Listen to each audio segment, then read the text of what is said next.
Hey guys, Ken McClellan. Al Lewison with a moustache. Welcome to today's Wealthwide. Workout of the day. We've got a question from Guy. G'day, Guy. Thanks for the question. Hey, Guy. Appreciate it. Guy's question relates to the MAP process we talked about recently in our WODs. It says, after locating a suburb and potential property to buy, what are the 5 key things you should look for while inspecting a potential property? So, he's found the market and he's found the area. He needs to find the property, which it sounds like he might have. Specifically, what's he looking for in the property, I think he's saying? Yeah, I'm not sure.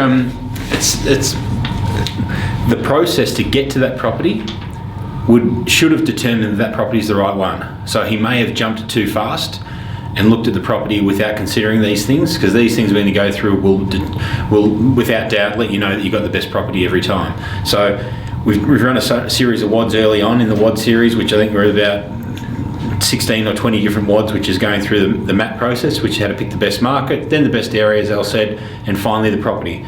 So I use 5, Guy's mentioned 5 key things. I'm going to deliver a couple more. 7 is my magic number for picking That's the property. money, Guy, right there. You asked for 5, Yeah. you get 7. That's bang for your buck right there. All right, so go back and watch these WODs. Buying below the median house price is one of the most important factors when it comes to selecting a property for a specific market and area.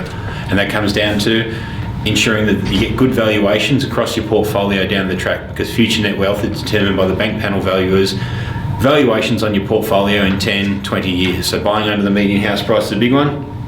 I'm going to read a couple of them. It's just something I can't read. Make sure the property is low cost to hold. So last what we did was a cracker example of making sure that your property, the land price is low, getting a good amount of bedroom on there to cover your land holding costs, because you don't want to forget too much.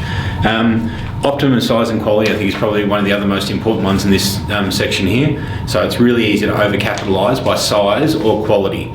A really good, easy test to do is jump on realestate.com, look at rental properties for an area. This is a good example. If you're looking through rental properties in the area, there's usually in every suburb there's 1 or 2 that stands out. It seems to be much larger. It's on a big lot of land. It might have more bedrooms or a larger living area, but it only gets the same amount of rent coming in as other properties which would have cost a lot less to purchase. Yep. Established capital benchmark. ECB. So when you get to the area, when you're in the suburb looking for the property you want, make sure, and this is more about, I guess, selecting the property in the area that you've chosen as the right area for yourself.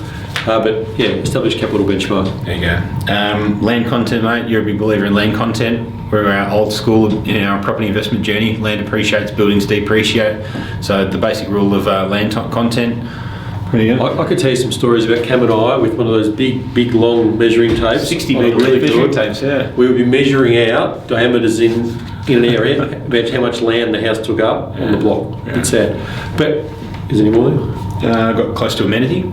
Close to the big A word. Yeah, the amenities. So most people talk about amenities first, and agents love talking about, look at the amenities of the area. Oh, amenity. Oh, amenity. Can you smell amenity? The reality is amenities on our list, but it's the last on our list. In capital cities, most areas have got amenities. So, education, sporting facilities, retail, major retailers. The big one for us, though, to be honest, is we've purchased, I don't know how many established houses over the years, and added value usually through development. I only purchase new properties now. Yeah. For a number of reasons. Tenant stability, maintenance, but the biggest factor is depreciation. It helps me with my holding costs until the property becomes positive, as well as getting good growth. So to go back to your question, after locating a suburb and potential property to buy, what are the key things you look for? I'll go back one step there, Guy. Once I've gone through the MAP process, I've got the market, I've got the area, and then I've got the property. So I've got the market and the area. Where's the property going to go? I never see it. The reality is, I've got a formula I follow. I've got a house that fits in the criteria that knows the right house for that area, goes on the right size parcel of land to get the optimum rent, get the optimum tenant, get the optimum growth, and from there, I pull the trigger and off it goes and it's established. So I don't need to be picking individual little items. Okay. Has it got this, or has it got that, or has it got a crack, or do I need to get someone to do a termite check?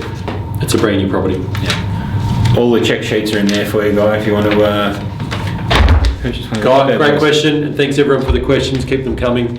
Have a good day. See you guys.